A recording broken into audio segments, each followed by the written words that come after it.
Hey everyone, today we'll recap a 2024 thriller romantic movie named Miller's Girl. Watch out and enjoy. The story opens with Kairo, a young girl whose parents, both lawyers working abroad, have left her alone in their Tennessee house. Kairo finds solace in writing, using it as a means to unwind from the solitude of her situation. Despite her isolation, she navigates her way to school each day, traversing through the woods wearing a mini skirt and high heels. Upon arriving at school, Kairo encounters Jonathan Miller, their teacher. Jonathan is a middle-aged man who once harbored dreams of becoming an author, but ultimately failed. Despite the difference in their ages, Jonathan assumes a paternal role in Kairo's life. However, Kairo privately admires Jonathan. As Kairo arrives early for class, Jonathan asks her to start reading the books they'll study for the semester. He's surprised when Kairo says she's already read all 12 required books. They chat about literature until Winnie, Kairo's friend and Jonathan's repeating student, arrives and invites Kairo to eat with her. After the girls leave, Jonathan, curious about Kairo's reading choices, checks out the books on her desk. Suddenly his friend Boris shows up, grabs a book Jonathan was reading, and begins teasingly reading aloud an explicit passage. Jonathan tries to stop Boris from reading the naughty part, but Boris won't listen. Boris sees a book Jonathan wrote. Jonathan is surprised to find out Kairo has his book. When Jonathan arrived home, he found his wife Beatrice engrossed in her computer work. He tried to chat with her, but she seemed too busy to talk. Jonathan called her right away to share his excitement about one of his students reading his book. While they were talking, Beatrice's coworker Amy called her urgently. After the call, Jonathan flirted with his wife over the phone and they enjoyed some drinks together. Things started heating up between them. But just as they are about to become intimate, Amy calls again, leaving Jonathan frustrated. The next day, Jonathan confided in Boris about his disappointing weekend and how Amy's interruptions ruined a romantic moment with Beatrice. Boris teased Jonathan about his mishaps and proceeded to talk about his own life. As they chatted, they noticed Kairo emerging from the woods nearby. Jonathan, still feeling agitated from the previous day, stared at her as she approached. Kairo, unaware of the tension, greeted them with a friendly hello after removing her headphones. Feeling sexually frustrated, Jonathan tries to maintain his composure by engaging in casual conversation with Kairo. When Winnie claimed to have accidentally dropped her things in the locker room at the same time, Boris saw through her ploy. He approached her and inquired about her needs, realized she was trying to seduce him. Noticing this, Kairo tells Winnie she's quite bold when he tries to give Kairo ideas for an essay, but Kairo thinks they seem too ordinary. What's the subject? Suddenly Winnie suggests Kairo try charming teachers for essay material. Kairo, feeling confused, points out the big age gap between them, finding it strange. However, Winnie, being flirtatious, reassures Kairo that it's okay. She suggests that Jonathan seems like a nice and gentleman, making him a good choice for Kairo's first date as she won't feel any discomfort. Despite Kairo's initial reservations, Winnie's playful persistence piques Kairo's interest even more. Winnie continues to tease Kairo, mentioning Jonathan's longing looks at her, which leaves Kairo feeling embarrassed and flustered. As the days go by, Kyo's interest in sex grows. As Kairo's desire becomes overwhelming, she yearns to experience it fully in class. Her eyes frequently seek out Jonathan, signaling her attraction to him. One day, Jonathan quietly approaches her from behind and whispers for her to meet him in his office after class. In Jonathan's office, he conversed with Boris and invited him to join him and his wife for dinner. Boris agreed and they had a great time dancing. Before departing, Kairo happened to catch Jonathan dancing, and after Boris left, Jonathan tried to mimic Boris' dance moves. They shared a laugh and then they discussed Winnie. Jonathan expressed his approval of their friendship and continued to talk about Kairo's living situation. The teacher also congratulates Kairo on her excellent work. In one of her recent pieces of writing, he is impressed by her ability to memorize certain lines from her writing.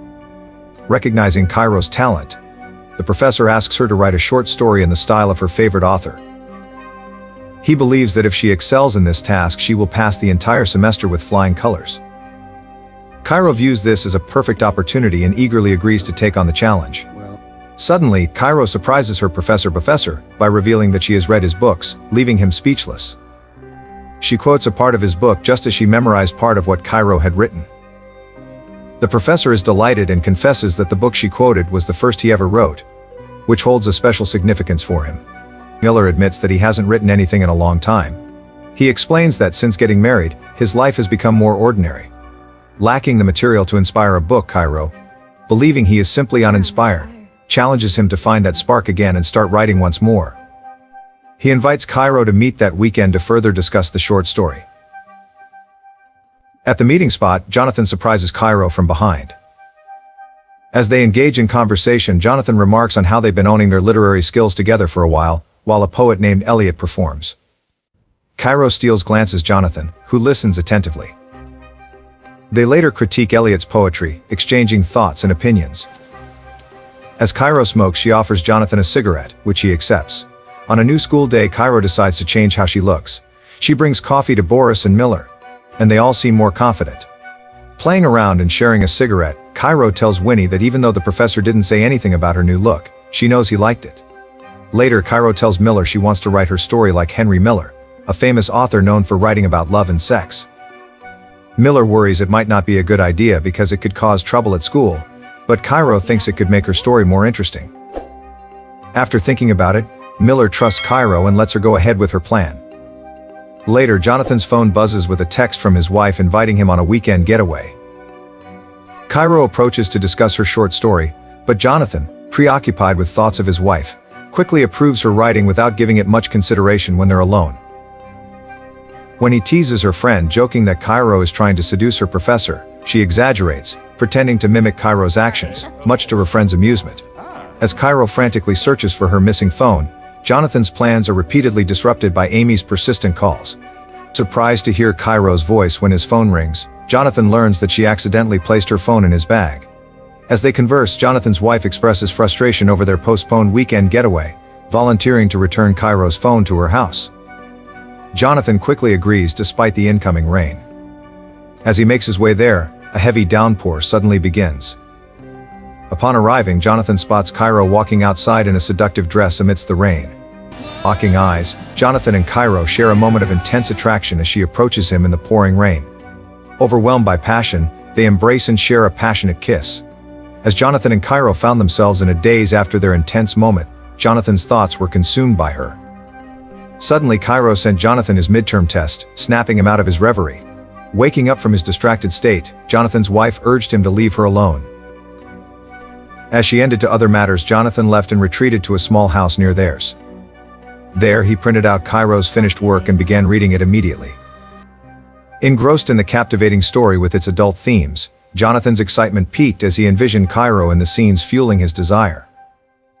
Unable to resist any longer, Jonathan hastily removed his pants and makes himself happy. The following day, Kairo arrives in class dressed in an enticing outfit, but Jonathan's attitude towards her has noticeably changed. He doesn't greet her with the same warmth as before. Sensing something is amiss, Kairo asks Jonathan if everything is all right. Jonathan expresses his disappointment with the explicit content of Kairo's writing. Kairo tries to explain that she rejected the explicit content, but Jonathan remains unmoved. He refuses to listen to her explanations and ultimately decides to reject both her work and their relationship. Jonathan even criticized Kairo's work and expressed regret for having trusted her. When Kairo attempted to convey her true feelings, Jonathan's refusal to acknowledge them only fueled her anger. Kairo lashed out at Jonathan, labeling his own works as average and dull. Kairo's frustration grew and she dared Jonathan to give her poor grades on her tests. Kairo gets really mad and starts insulting Jonathan. Jonathan remains steadfast in his belief in their roles as master and student. She says he's just jealous because he can't do what she's done. After this tense moment, Kairo storms out of the classroom and leaves her story in a school administrator's mailbox. Miller heads home and shares the challenging day he had with his wife, detailing his encounter with Kairo and her story. His wife becomes intrigued by Kairo's writing, leading to a heated discussion between the couple that inadvertently involves Boris. Meanwhile, Kairo seeks comfort in a drink with her friend Winnie. After facing rejection from Miller, as the evening progresses and the drinks flow, they playfully decide to take compromising photos to tease Boris, adding a touch of humor to their night out. Just then, Jonathan received a call from the principal's office. Beatrice handed him the phone, and he listened as they accused him of having an inappropriate relationship with Kairo. Jonathan denied the accusation and reassured Beatrice that it wasn't true.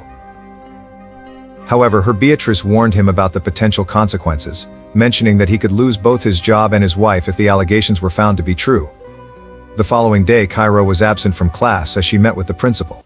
Meanwhile, Jonathan carried on teaching. Winnie seemed visibly upset by Kairo's absence. After class, she approached Jonathan, expressing how much Kairo meant to her. Despite Winnie's efforts to make him feel guilty, Jonathan remained unaffected, unwilling to engage in any discussion on the matter. As Kairo's plans begin to unfold, the teacher is summoned to a meeting with the school management. Both Kairo and Professor Miller are questioned extensively. They answer questions about their interactions during classes, and whether they had any close encounters outside of school. Kairo's responses strongly imply that there was a connection between them, causing the professor to feel concerned about his professional future and reputation. He finds himself in a very difficult position as a result of Kairo's statements. Upon finding Kairo's statements unchanged, the principal decided to suspend Jonathan. Boris approached him after leaving the office, expressing his disappointment and advising Jonathan to be mindful of his limits to avoid further escalating the situation.